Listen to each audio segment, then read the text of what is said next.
Кандайсыңар? Мен болсо ушу алоэ вера форовер продукцияларын ичип, ошондон результат алып, мына 4 жылдан өтүп 5-чи жылга кетип атат. Мен ушул продукцияны ичкениме, ошон үчүн результаттарыма мен айтып койгум келет. Барыңарга тең. Мына эң биринчи эле биздин сок алоябыз. Компания жөнүндө көрүнүп атабы менин сокторум да? Компания жөнүндө мен айткым келсе, мына 168 өлкөдө иштеп атса, 41 жыл, 42 жылдан бери иштеп атса, бизде болсо 11-чи жыл болду иштегенине. Менин болсо иштегениме бул жерде, бул компанияда 4 жылдан ашык болду. Ошон үчүн мен деген бияка ушул немеге бизнес деп келген эмесмин. Ачыгын айтканда, мен абсолютно бизнестин башында укумдаган келчү эмес. Мен ушул продукциялар деп келген. Себеби продукциялары бул жердин именно алой, мына азыр ушул кезде дагы мына эки вспышка болуп, азыр биздин положениябызга караганда дагы ушу алой жөнүндө аябай көп информацияларды айтып атышат. Вот именно биздин форовердин алой болбосо дагы толтура башка алойлор жөнүндө айтылып атат. Но тем не менее мен ушуну айткым келет. Ушу действительно мына эки алойдун эң биринчи очищениясы. Очищение болсо эң биринчиден, андан кийин бардыгы тең ден соолуктун бардыгы тең ошондон ары боло берет экенине. Мен биринчи баштаган деле ушул соктон баштагам. Башка эчтекесин окуган дагы эмесмин, башка эчтекесин караган дагы эмесмин. Мен билгемин, что действительно бул алойдун жардам беришинен. Биз деген алойду кандай кылып колдончубуз? Биз болгону эле биз жанагы экстракт алой деп колдончубуз. Болгону бир эле кубик, ошону гана биз колдончубуз. Ошондон биз результаттарды алчубуз. Результаттарды алып, ушунчалык больнойлорду көп. Бир больной муну колдонмойнча, ушуну биз жасамайынча 10 күндүк курс лечениябызды рассасывающий деп, противовоспалительный, иммунитетти көтөрөт деген принциптарды билчүбүз дагы, ошону биз 10 күн колдончубуз. Андан башка биз деген эч нерсе неме кылбай эметчүбүз. Ошо представьте себе, бир гана кубик. Азыр болсо бизге Rexmon деген биздин компаниябыз деген, көрдүңөрбү, кандай кылып туруп бизге сары сокту неметип берген. Сары сок деп неметип коет экенбиз. Бул номери 15-чи номер экен. Мунун ичиндеги бүт бардык элементтердин бардыгы тең бар. Вот именно биздин организмибизге керек. Биз ооруйбуз эмне үчүн? Биздин иммунитетибиз түшүп кеткенден. Биз ооруйбуз эмне үчүн? Витаминдердин жетпегендигинен. Муну 40 жыл, 50 жыл, 60 жыл мурун эгер муну айтса, айтмакта, мы обойдемся без него деген. Биз бул витаминдер жок эле, биз бул алойсуз эле биз мы обойдемся деген. Но тем не менее, оказывается, убакыт келет экен, учур келет экен, что без БАДов, без витаминов нам вообще не обойтись. Ошон үчүн айтарым барыңарга тең эле ушул соктон баштап, эң биринчи ушул соктон баштап. Очищение деп сразу эле башташат. Биз деген очищенияны башташыбыз керек Vital 5-тан дейт. Может быть, и в какой-то мере ушул дагы туурадыр. Кээ бирлер болсо айтат экен, биз деген Clean 9-тен башташыбыз керек деп. Очищающий программадан башташыбыз керек деп. Карабайсыңарбы, неберемдин келип алып бул жерге мага мешать этип атканын. Столго чыгып, гүлдөрүм талкалайт деп, андан коркуп атамын. Анан кийин очищающий программадан деп. Но однако мен, как врач катары, мен айткым келет, что действительно очищенияны ушул соктон башташ керек. Биринчи. Муну дагы аздан башташ керек. Если мурун кийин ичпеген адам болгон болсо, муну деген 1 столовый кашык. Даже аллергиктерге 1 чайный ложкадан башташ керек. 1 чайный ложкадан. Эльмира, пожалуйста, алып койчу Айдарды. Мага мешать этип атат. 1 чай кашыктан башташ керек, если действительно аллергиясы болгон болсо. Балдарды болгон болсо, даже ушу бир несколько капельден башташ керек.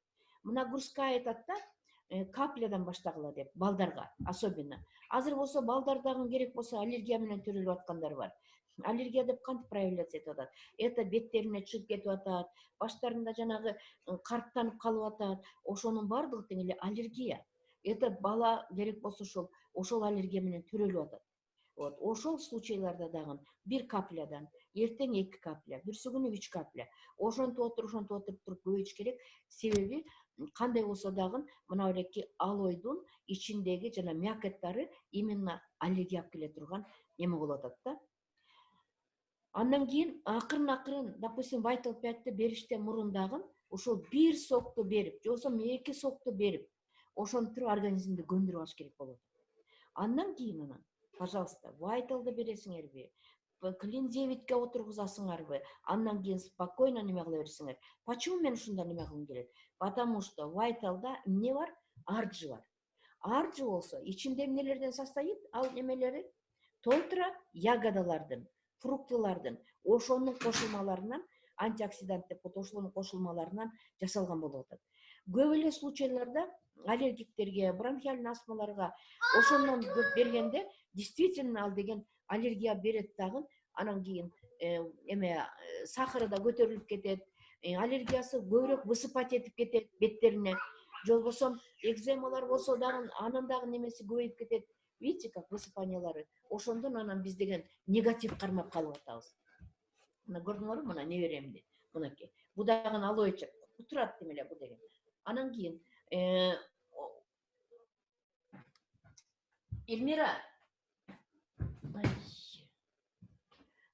ошон үчүн биринчи ошол эмнени айткым келет, ошентип организмди көндүрүп алып туруп, анан вайталга өтсөңөр, вот именно аржыны ошондо дагы аябай катуу осторожно, аржыны дагы 3 бөлүп туруп, 3 бөлүгүнүн бир бөлүгүн берип, именно ошондо 70-80ге кошулуп калат, 70-80 миллилитр болуп калат, ошону ичип калганда, ошону развивать этесиңер. Ошону коктейль кыласыңар, кадимкидей. Жана аралаштырып. Андан кийин бүгүн бир бөлүгүн бересиңер, эртең бир бөлүгүн бересиңер, бүрсү күнү үчүнчүсүн бересиңер. Ошо 70-80 миллилитр сокко. Ошентип көбөйтөсүңөр. Потому что антпесиңер отдельно өзүнө эле аржыны сууга деп. Же болбосо эгер силер баштай турган болсоңор 70-80ден обязательно ошол адам обострение берет дагы, анан кийин негативный болуп калат. И ошондо көп случайларда отказ берип, мен ичпеймин, уже 1 жылдан бери турат, 1 айдан бери турат деген варианттар пайда болуп калат да. Ошон үчүн советовать этип турганым ошол. Андан кийин ал вайталдын ичиндеги ошентип көндүрүп алганыңардан кийин вайталдын ичиндеги мына омега аржы, артик си деп коебуз. Омега деп айтсаң көп адамдар көп түшүнбөйт экен. Это рыбий жир деп коет экен, жөнөкөй простыми словами. Же болбосо омега деп коебуз. Но тем не менее, мына экен дагы бергенде 1ден баштап бересиңер. 1ден. Андан кийин уже 2-чү, 3-чү, 4-чү, 5-чү күндөрдөн баштап туруп, андан кийин анан 2ден, андан кийин 3дөн, андан кийин ар бир адам, допустим, мен 4дөн 5ден ичем. Эртең менен 4-тү же 5ти ичип коем, колума канча тийсе, кечинде жатаарда дагы бир 4-тү 5ти ичип кое берем. Ошон үчүн мунун дагы противопоказаниясы, же болбосо передозировкасы жок. Самое главное, биринчи баштаганыңарда ошо аздан гана баштап алышыңар керек. Ошол. Муну омеганы билесиңер, кан тамырларды сону тазалайт, памятьти улучшать этет, восстанавливать этет. Көбүнчө жанагыдай памяттери жок, унутчак болуп калдым деген ата-энелер бар, унутчак болуп калдым деген балдар бар. Азыр жаштар унутчак. Ошон үчүн мына эки аябай катуу керек, именно кан тамырларды тазалаганга. И не только кан тамырларды, и вообще на клеточном уровне иштейт бунун. Мунун функциясы аябай көп, аябай немеси жакшы. Эльмира, так, андан кийин бул неменин ичиндеги тиги дейли деген витаминибиз бар. Дейлини дагы кандай сонун мына эки витамин. Бир эле таблеткасында канча деген продукциялардын составы бар. Мына эки бир эле дейлиде. Ошон үчүн муну 1ден 3 маал ичсе, эң жакшы эле эффект мына экинен берет. Потому что мыналардын бардыгы тең очищать этет организмде. А бул болсо кайрадан ошолордун бардыгын тең ар бир клеткаларга, ар бир кан тамырлардын баарына тең восстанавливать этет. Андан кийинки биз немесинде пробиотик дейбиз. Биздин пробиотигибиз настолько эффективный. Муну дагы кайра дагы ученыйлар дейт, муну дагы кайрадан дагы муну отработка жасап атышат. Мына эрекине дагы биз дейт муну улучшать этишибиз деп мындай немесинде последний эмесинде ошон жазылганда биз пробиотикти улучшенияга дагы алып келишибиз керек деп. Потому что бул жерде 3 неме бифида 3 лактобактериялар бар экен. Вот именно мына эреки биздин это иммунитетибиз, эң сильнейший иммунитет считается ушул биздин пробиотигибиз. Эңси, потому что иммунитеттин бардыгы тең биздин ичибизде жатат, биздин курсагыбызда жатат, биздин кишечнигибизде, особенно жоон ичегиде жатат биздин иммунитеттерибиздин бардыгы тең. Кандай усваивать этет биздин витаминдерибиз жоон ичегиде, ошончок биздин иммунитетибиз күчтүү болсо, мунушуну кайра айтам мен, ошончок биздин оорубуз дагы аз болот, и оорубуздун немеси дагы эгер болсо дагы тез айыга тургандай, и тяжелые осложняющие ооруларга биз чалдыкпайбыз. Ошон үчүн мына экен дагы аябай бир башкача кылып создавать этип койгон эми. Я думаю, что жазгандай эле иштесе, бул биздин пробиотигибиз дагы бул аябай сону бизге колоссальный результаттарды берет. Себеби бул именно 12 жоон ичегиден баштап эрип баштайт оболочкалары. Потому что мында деген 3 оболочкалары бар. Биринчи оболочка ошо 12 жоон ичет. Потому что под действием пепсина, трипсина деп коет, ашказандагы биздин кислоталарыбызга вот эрибей турган нерсе экен да бу деген. Вот именно 12 жоон ичеге баргандан кийин анан ички ичеге, анан последняя оболочкасы бизде оседать этет экен. Ошо именно толстый кишечникти, анан ичиндеги содержание жана бифидолакториялардын бардыгы тең. Вот именно жоон ичегиде оседать этип дагы бизге иммунитетти бере турган ошол. Ушунча бизге, допустим, мен ушунча ушуну жакшы көрөмүн. Мен 2 ай 3 айда бир ичип коемун, себеби, по-моему, и возраст тоже.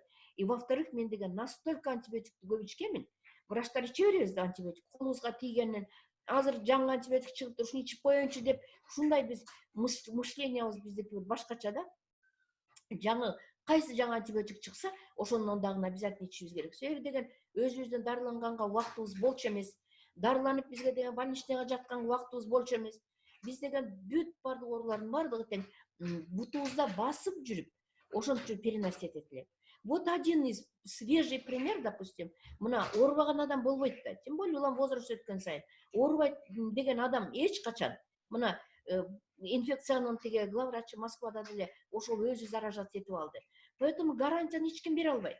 Кандай неме болсо дагы эле.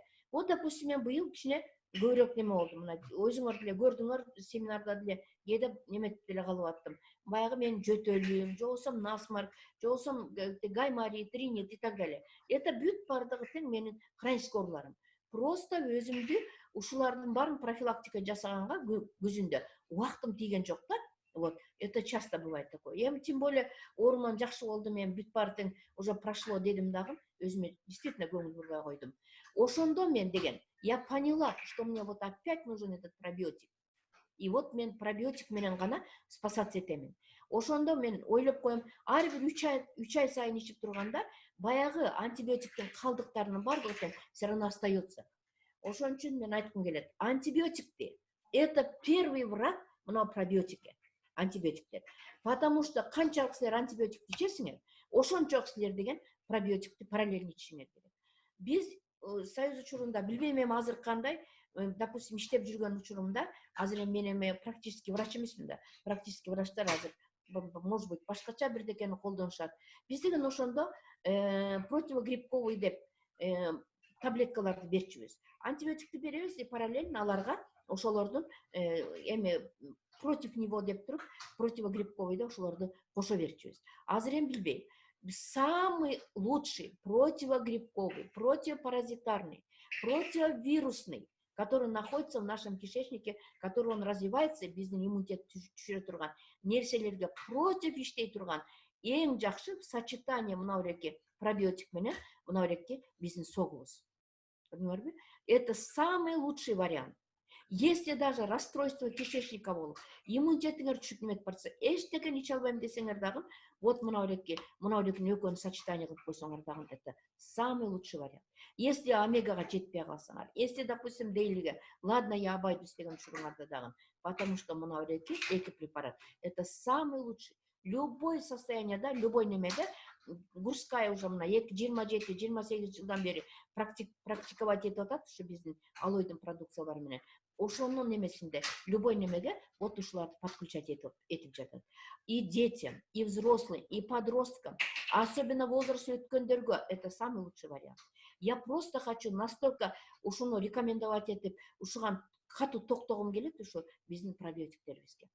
Эми биздин продукцияларыбызды айтып неме кылсам, каждый сам по себе ар бир продукция өзүнчө индивидуум, өзүнчө бир неметпей турган, эч кайсыга мындай алмаштырбай турган нерселер да. Ошон үчүн айткым келет, колдонгула, элдерге айткыла. Азыр ушул кезде, ушул тапта биз деген элдерге жардам беришибиз керек. Бардыгына тең. Өткөндө дагы мен ушуга аябай катуу токтодум, ушул нерсеге дагы. Мынакей биздин активаторубуз. Активаторубуз эмне гана функцияны аткарбайт. Кайсы функция болсун дагы ушу биздин активаторубуз. Биринчи эле мына биреки, эгер баштан баштай турган болсок, биздин көзүбүзгө, биздин мурдубузга, биздин кулагыбызга, не арка жакта карабагыла, это наружный использовать этип турган. Косметика деп карабагыла. Бу деген атай ошол жазылган, потому что бир эле продукцияга бирден эле сертификат берет. Мунун диапазон, колдоно турган диапазон аябай күчтүү. Көзгө азыр ушул кезде биз деген жалаң компьютер, жалаң ноутбуктарда отуруп атабыз, жалаң телефондордун ссылкалары менен жанагыдай неме менен иштеп атабыз. Азыр бизге абдан күчтүү керектүү нерсе ушул, потому что кан тамырды расширять этет, усталостьты снимать этет. Бунда деген 100% чистый алой. Мына бирекени эле фильтровать этип койгон, мына биреки биздин сары алойбуз деле. Если азыр бул активаторго жетпей жатсаңар, эгер сары соогуңар бар болгон болсо, эми в связи вот с этим положением айткым келет да, можете мына бирекини марледен өткөрүп туруп, фильтровать этип туруп, бутылочка куюп алып туруп, колдонсоң дагы болот. Это, конечно, это кичине нарушение, потому что, может быть, какой-то вере стерильности жоготуп коет, но тем не менее, я все равно без него нам не обойтись. Если мына бирекинен жок болуп кала турган болсо, ошон үчүн мына 100% алоэ. Она стерильная. Мореки жердин бардыгы тең сонун упакованная. Буган эч кандай неме кирбейт. Поэтому косметический цель дегенге карабастан муну любой немеде, боль в желудке, ашказаныңар ооруп калды. На нервной почве азыр ашказандар оорушу мүмкүн, көп адамдардыкы. На нервной почве язва башталышы мүмкүн. Мурун язвалар болгон болсо, язвалар ачылып кетиши мүмкүн. Пожалуйста, советовать эткиле. 1 столовая ложканы 50 грамм сууга ичип койсо, моментально боль прекращается мындан. Бирок, конечно, тоже всего с осторожности при желчно-каменный, там почечно-каменный и так далее. Но ашказанын баса турганы, панкреатитти баса турганы, потому что панкреатит уйку безинин оорусун билесиңер, страшная боль болот, приступ болот. Это ношпанда заменять этет. Не обязательно ношпан ичиш керек, не обязательно фистал, не обязательно там панкрем и так далее и тому подобное. Вот ушуну менен 1 столовая ложкасы менен больду снимать этип койсоңор болот. Пожалуйста, колдонгула. Это экстренный случай, это наша, это самая скорая помощь, это биздин деген дайма үйдө тура турган биздин домашний аптечкабыз. Балдардын ичи өтүп калса, пожалуйста, ичи өткөн балдарга в зависимости от того, от года жизни, канча, допустим, 1 жаштагы бала болгон болсо, 15-20 капля, 20 капляң это 1 чайный ложкага барабар болуп калат. Ошондо сууга аралаштырып туруп жуткуруп койсоңор, поноско дагы жардам берет, ич өткөктөргө дагы. Азыр мына чыга албайсыңар аптекага, врачтарды чакыра албайсыңар. Азыр врачтар чакыра турганга азыр ошондой врачтар деле неме болбой калды, бош болбой калды. Ошон үчүн өзүңөр домашний аптечка, пожалуйста, ар бир үйүңөрдө болсун. И кошуна колоңдоруңарга, бир туугандарыңарга дагы жардам бергиле. Это от поноса, это первая помощь. И боли. Допустим, жөндөн эле ич ооруп калышы мүмкүн, жөндөн баш ооруп калышы мүмкүн, жөндөн ошолордун бардыгы тең больду снимать этип турган, это ушундай сон жардам эффективный. Андан кийинки я не могу говорить мына без ферста, потому что мынакей силерге да опять домашняя аптечка. Булар деген азыр силер кичинекей эле малейший погода мындай болуп атат. Биздин состояниябыз азыр учур ушундай неме болуп атат, жаз маалы. Потому что кичине эле эшикке чыгып неметип калсаңар, жолбосо башка бир неме үйдө отурганда иммунитет дагы түшүп атат. Жөтөлүп калсаңар, тамак ооруп калса, допустим, мына мен эчтеке жок, кечене тамагым ооруп калыптыр. 2-3 жолу ушундан чачып койдум, пожалуйста, тамагым ооруганда басылды. 1 таблетка обезболивающий ичкен жокмун, 1 таблетка антибиотик ичкен жокмун. Вот, ушундан эле несколько, ар бир саат сайын ушундан чачыратып коесуңар тамагыңарга.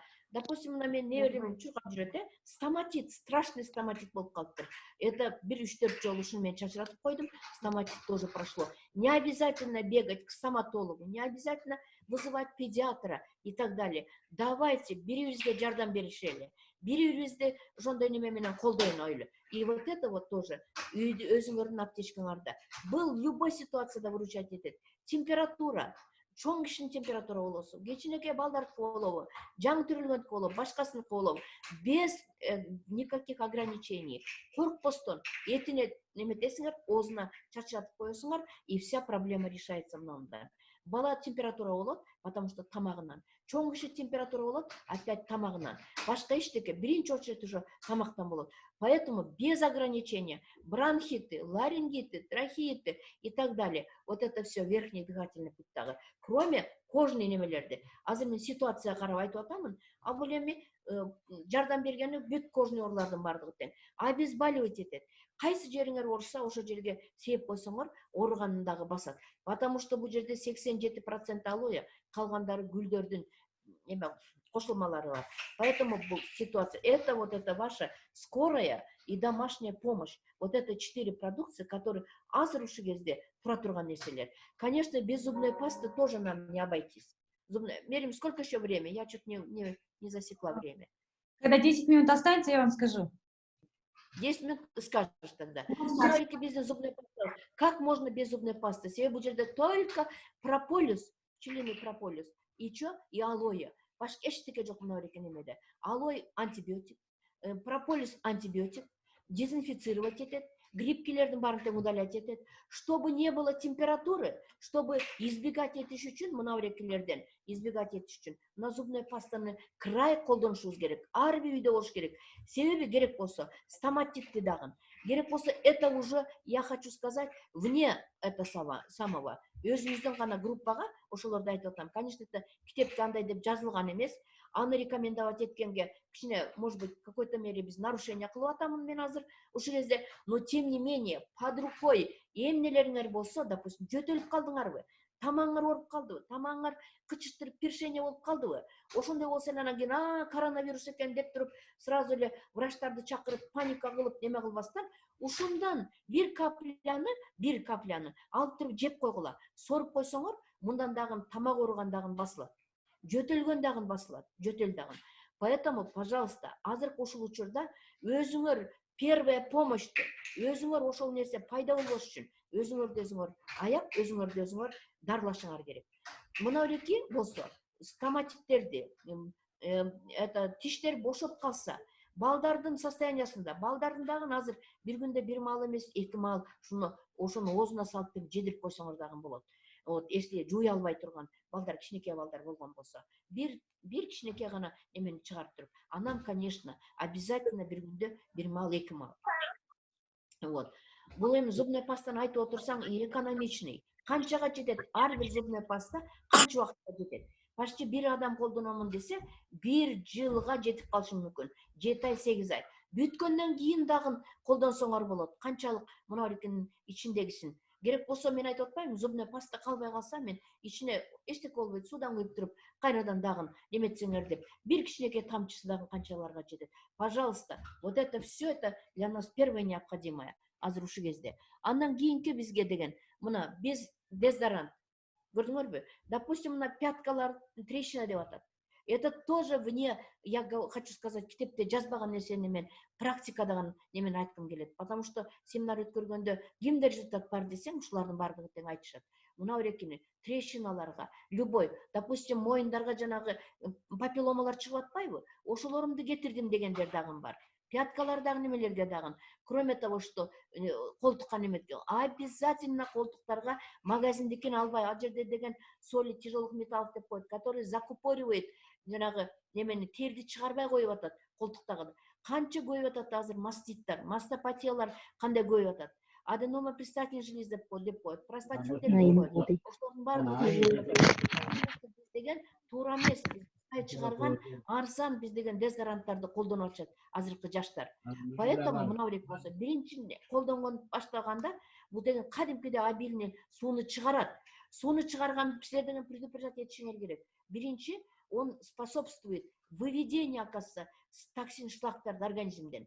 Ар бир вот это вот немелердин бардыгы тең, лимфадан чыга тургандардын бардыгы тең булар токсин шлактар. Ошон үчүн бул деген аябай сону чыгарат баштап.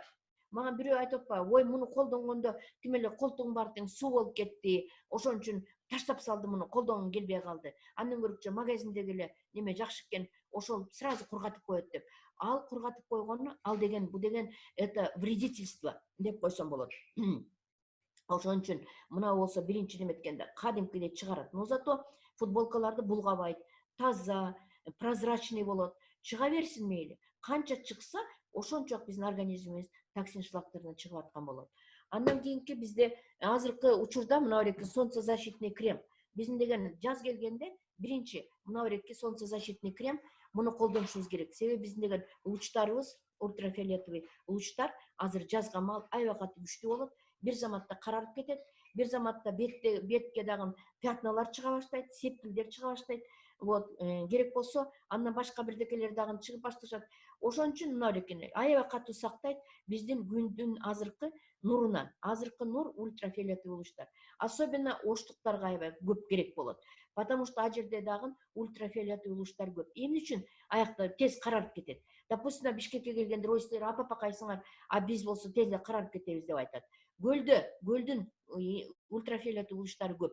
Почему гөлдүктөр дагы карарып кетет? Ана мен айтсам алар айтып коет, ой биздер шамалдап. Ничего подобного. Бизде деген а жерде дагы луч аябай күчтүү, радиация да күчтүү. Ошон үчүн мына береки болсо лучтар ультрафиолетовый лучтан, радиациядан дагы сактайт. Себеби бул жерде дагы составында алоэ бар и так далее немелеринде.